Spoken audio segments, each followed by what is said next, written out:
Hello everyone and welcome back to some more Shining Song Starnova with me, Phantom Zwei.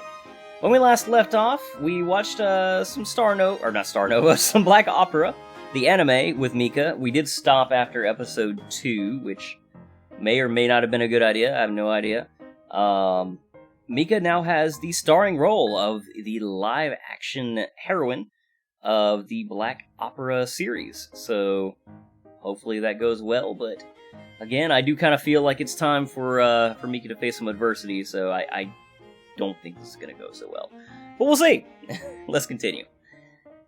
The next week, Mika and I arrived on the set of Black Opera, the live action. Oh, so the day has finally come. We introduced ourselves to the other cast and crew. I'll be managing Hashimoto Mika from Shining in this production. Thank you for having me.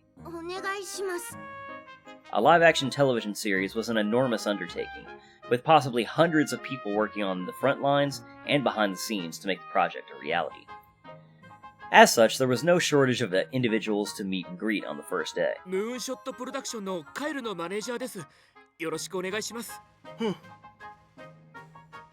So, this was the guy that was to be playing Carl's Lightwind. Even though I produced a female idol unit, I was already amply aware of Kyle's popularity as the lead singer of a popular boy band. Still high schooler, he had become quite a teen heartthrob lately. Indeed, I had seen pictures of him plastered around town advertising various products for girls.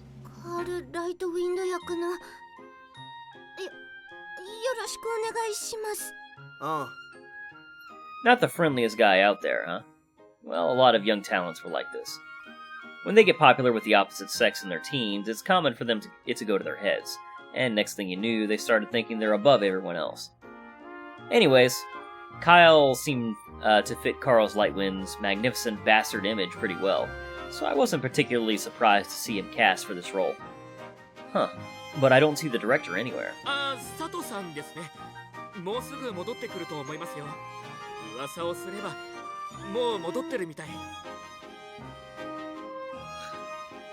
A disheveled man entering his middle age came out of the washroom, rubbing his patchy hair.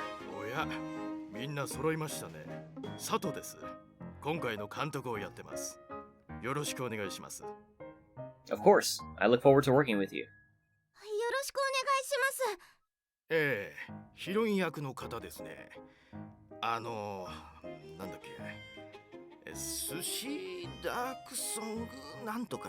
Oh boy, I can see the problems already.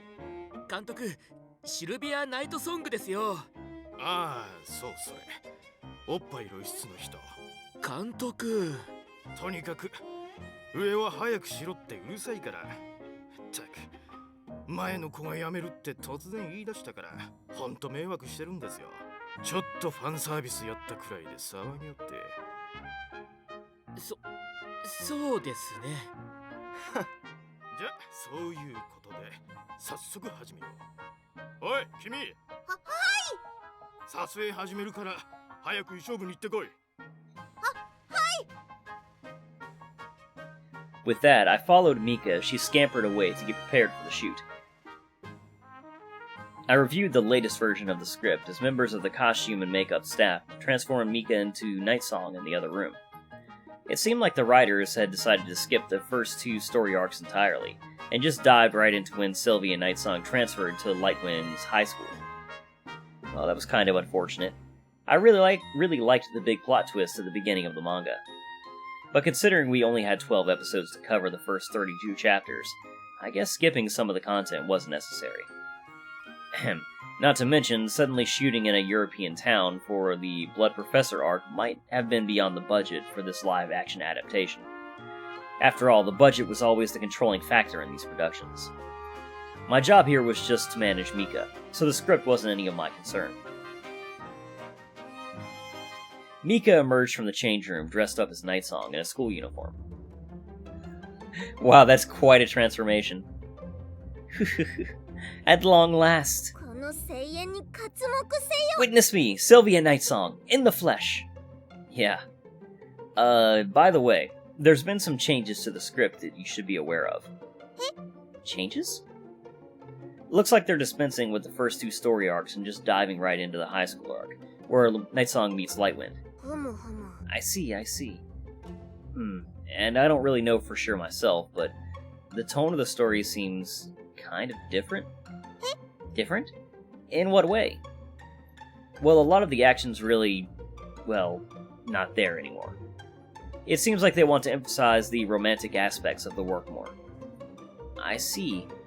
So the romance between Night Song and Lightwind will be the focus. It seems like it. Well, anyways, I'll give it my best shot. It's the first time I've done something like this, so maybe changes from the original work are normal? Yeah. Anyways, this is still Starnova's biggest television appearance yet, so let's do our best. Yeah. Is everyone ready? We're gonna commence shooting on Black Opera the live action. Get into your positions, folks. Scene 1, take 1. Dark Song meets Lightwind for the first time. I keep telling you, Mr. Director, it's Night Song. Ah, yes. Anyways, roll camera. Action.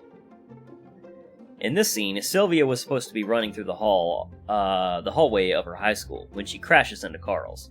She ended up on the floor for a panty shot. Huh? Was there ever a scene like this in the anime? Mika ran through the hallway as expected. Ooh! She crashed into Kyle and pretended to tumble to the floor. Cut! Hashimoto, can you mess around with your skirt a bit and give the camera a good panty shot? Understood.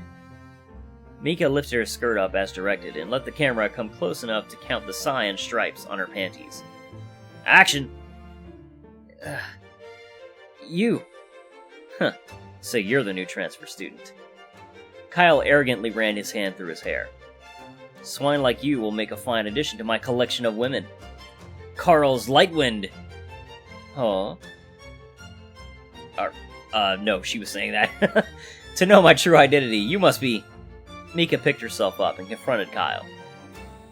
Sylvia Night Song, and I have come to stop your misdeeds. Cut! Alright, that's a wrap. Let's move on to scene 2. This was strange. Looks like for this scene, it's gonna be a shower scene. Hashimoto, you ready? Understood.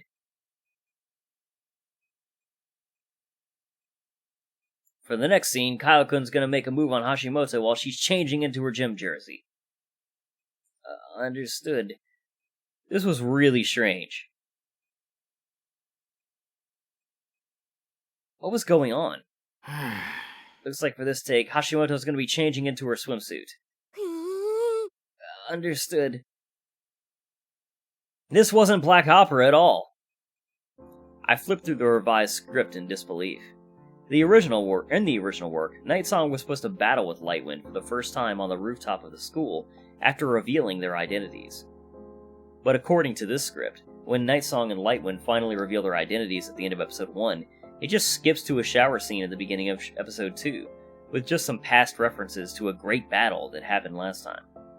In fact, the entire work was now more like a cosplay adult video, with the hardcore sections taken out.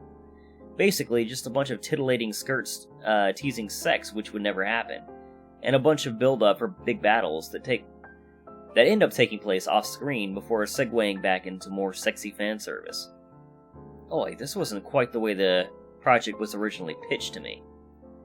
Indeed, Volantis Pictures said this was supposed to be a, quote, dark epic set in the exciting universe of dark opera, featuring action, drama, and romance. This was really quite a stretch here.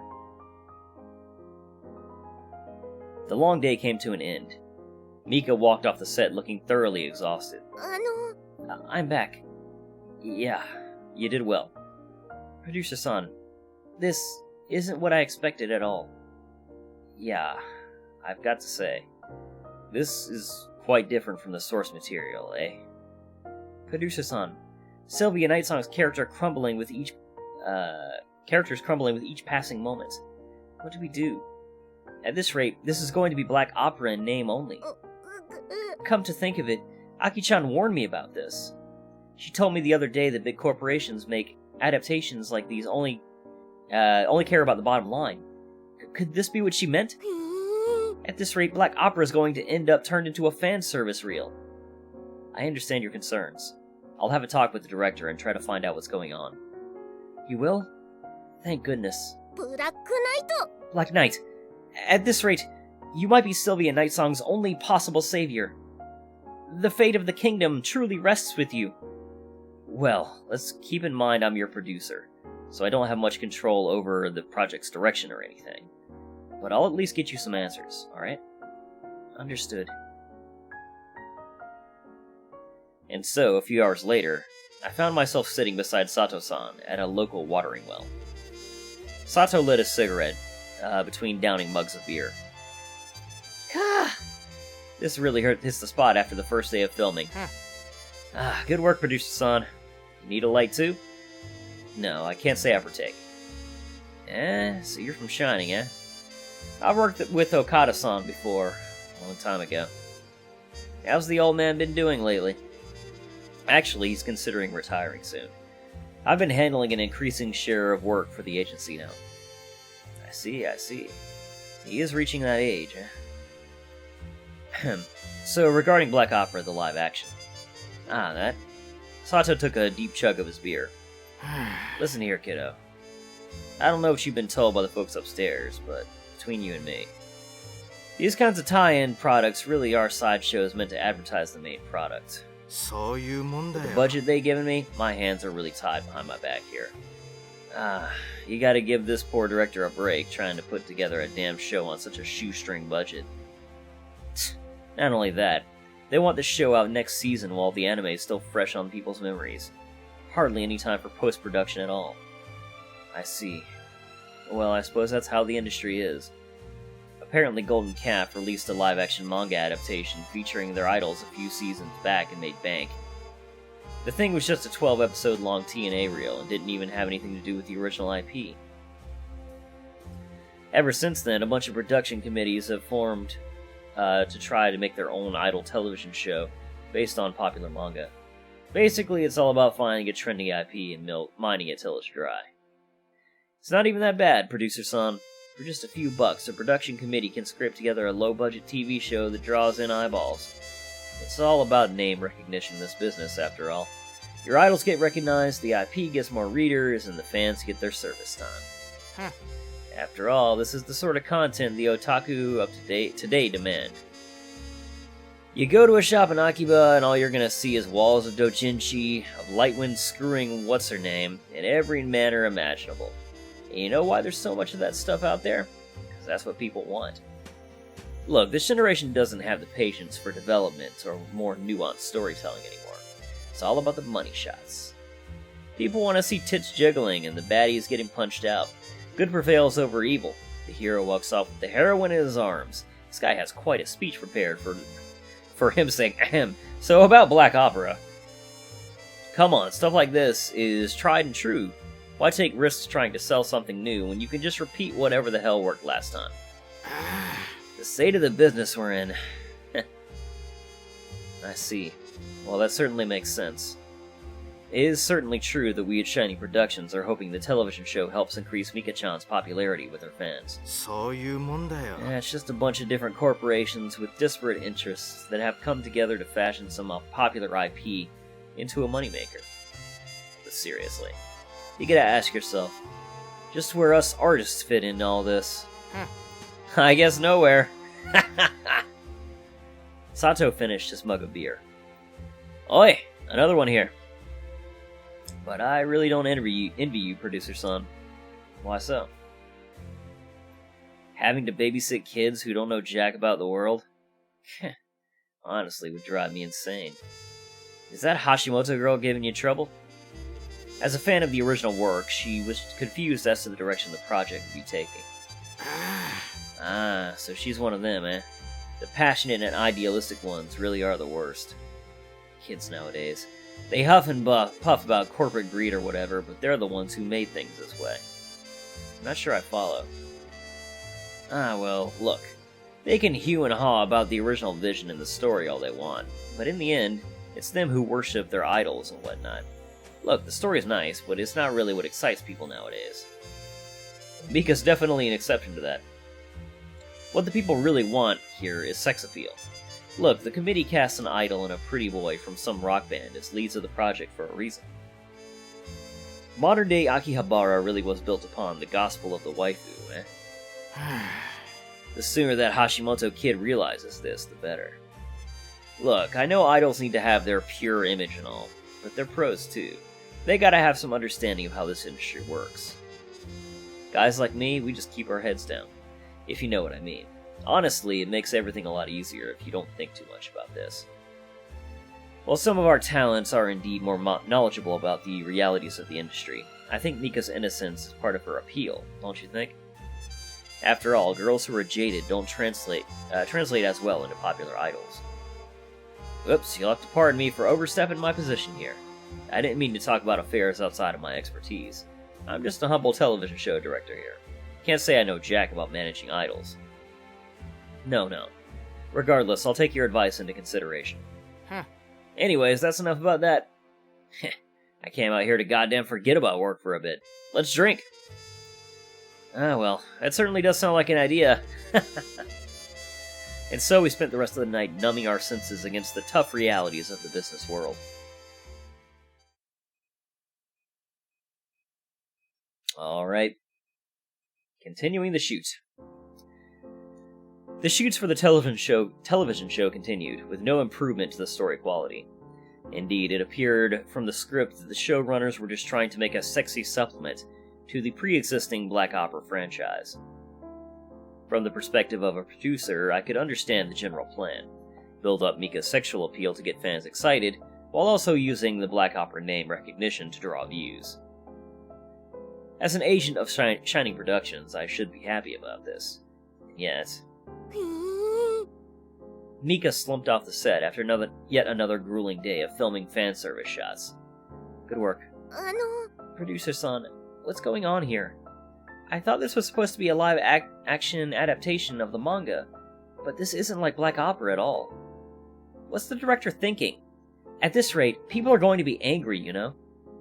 This isn't how Sylvia Nightsong would act at all. Why would she be so helpless and end up in so many compromising situations all the time? I really don't know about this. Well, sometimes these kinds of projects really don't have as big a budget as you would think. Everyone's just trying to do their best to put together a viable product using what limited resources they have at their disposal. But is this really what's best? Oh, am I interrupting something here? Sato-san, thank you for your work. You've been kinda listless lately. You got a problem here, Missy? I'll do my best. Miki-chan's just a bit tired. After all, we weren't ever informed of the high volume of service shots we'd be performing for this job. That's so. Well, can't be helped. Anyways, nothing new for an idol, right? This kind of thing's pretty old hat, isn't it? Well, I suppose so. Anyways, I understand the pressure everyone's under, so let's do our best given the circumstances. Sorry about this, little missy. But there's not much I can do about it either. It's just the way things are. With that, he put a cigarette in his mouth and walked away. Anyways, let's go, Mika. The shoot's over for today. Okay. After Mika got changed back to her usual look, we arrived back at the office. Or walked back to the office, rather. At first, I was really excited to be Nightsong. But now, the reality is quite bitter. Well, it's still your first big television role. I'm sure as your popularity grows, you'll land bigger and more well-funded productions. But Black Opera... To tell the truth, I'm kind of disappointed by how it turned out, too. It really was an entertaining IP. It would have been nice if Volantis fully committed to the show, but I guess it's just how things turned out this time. So this is the harsh truth of the 3D world. Anyways, as a pro idol, your job's to perform the client's expectations. To the client's expectations. The deal might not have turned out as good as we originally thought, but we still have an obligation to see it through. Understood. Mika laid awake in her futon, unable to sleep. finally thought I'd accomplished my dream, yet it turned out like this. I'm not sure if I want to contribute to ruining Black Opera like this. And yet producer-san says I have to do it because it's a deal. It was a deal, wasn't it? I got paid money to accept the role, didn't I? That means I can't just back out. What do I do? Mika opened her cell phone and saw a message from Aki. Boy, we haven't seen Chuni-chan at the office lately. How are things going with the television show? A message from Aki-chan? Maybe she'll have something to say about this. Good evening. I actually had a question about that. So far, the job's really different from what I thought. All I seem to be doing is shooting a bunch of fan service scenes, and a lot of the content from the original work has been changed. Honestly, I don't know if participating in the show is such a good idea anymore. I wonder if she'll respond. I guess she's probably already asleep, though. To her surprise, Aki responded right away. What do you mean you're gonna quit? This television show's the biggest job Starnova has right now. I don't know. At this rate, Black Opera is gonna be totally ruined in my eyes. Who cares about that? All that matters is that if you get a lot of screen time and get a bunch of guys drooling over your body. Besides, those kinds of scenes are totally natural for late-night TV entertainment anyways. Who doesn't want to unwind by watching pretty idols reveal themselves after a long day of work? But what about Black Opera? What about Sylvia Nightsong? None of that's real, Chuni-chan. Get your head in the game and start thinking of things that actually matter. The rest of us are all counting on this television show for, If you drop out now, there's going to be trouble for all of us. Understood. Mika closed her cell phone. So Aki-chan doesn't understand my feelings. Of course she doesn't. Why would a pro idol like her care about anime? Am I just the weird one then? Caring about things that don't matter? Why do things have to turn out this way? Poor Mika. What was the primary appeal of anime? The older we became, the more we wished for simpler days of our childhoods. Back when we were young, life seemed simple. If we worked hard, we got a good grade on an exam. If we behaved well, we were praised by our teachers. Children's dreams and passions were encouraged, and we thought we could grow up and become whatever we wanted. We just naturally assumed we would get the jobs we want, find true love, and live happily ever after. But as we grew into adulthood, we ran into various complications. You got rejected by your first love. You failed to make it into the college you studied for. You ended up unemployed or in an unsatisfying job you never wanted. Someone else took your dream job. Someone else took your dream girl. Someone else became successful, and you didn't. Despite doing nothing wrong, you incomprehensibly became an NPC in your own life. Tell me about it, man. Ouch! We wanted to believe that the world was simple. We wanted to believe the two-dimensional world of archetypical stories where you were the hero all along. We wanted to be that one boy or girl who rose above the rest and became victorious against impossible odds. If we could not see our dreams fulfilled in our lives, then we at least wanted to believe they would be fulfilled in fiction. Yep, escapism, man. It's a real thing for a reason. However, that was but a distraction, for real life always found a new way to disappoint its denizens. Mika held back her tears as she was suspended in the air, wrapped up in tentacles. Fan service! Is that the sum of your powers, Nightsong? Curse you, Lightwind! To think one such as you can resist the power of my scarlet mark. But it looks like my powers will no longer be necessary to make you bow before me now that I've got you like this. I'll never... The tentacled contraption rotated, flipping Mika over and exposing her panties. Cut. Are you alright, Hashimoto? That sounded like a pretty real scream there. Yes. I'm sorry, please do a retake. Alright, let's take it from line 49 again. Action! To think one such as you can resist the power of my scarlet mark. But it looks like, my powers will no longer be necessary to make you bow before me, now that I've got you like this. I'll never... Yeah. Now, call me master, foul woman. My powers... Heaven's piss... Not this time, Night Song. The tentacles appeared to tighten around Mika's body, emphasizing her assets. No woman has resisted my powers before, and you are no exception. This is... too much. Something like this is... Tears welled up in Mika's eyes. Ugh. I... Suddenly, an unexpected scream interrupted Mika's coming protest. I just can't do this anymore, Sato-san. Cut! Saying such horrid lines, and doing such outrageous things. So what kind of show is this? I'm really sorry, Sato-san. Kyle-kun, come on, there's no need to... This is really messed up. With that, Kyle ran off set with his manager chasing after him. Well, I guess the pretty boy had his own troubles after all. Break time! Come on, let Hashimoto down from that tentacle thing. With that, the shooting stopped. I spoke with Mika as the staff tried to calm Kyle back down. What a big problem, eh? To think Kyle-san would break down like this. I guess it's only to be expected. The kid's just 17 years old, after all. He might already be a big celebrity, but in the end, he's just a high schooler. Being in a television production's hard. If you want to make it as an actor, you gotta be willing to take all sorts of unbelievable jobs to make ends meet. Compared to some of the unsavory acting roles out there, this might actually be a pretty luxurious role in comparison. Is that so? But I can understand Kyle-san's feelings. In fact, I'm having a lot of things I want to say about this messed up situation myself. Honestly, I bet everyone in this room does as well. I guess this is just what it means to be a professional. But why doesn't the director just tell the writer to improve the script? Or why doesn't he just remake the show to make everyone on set happy?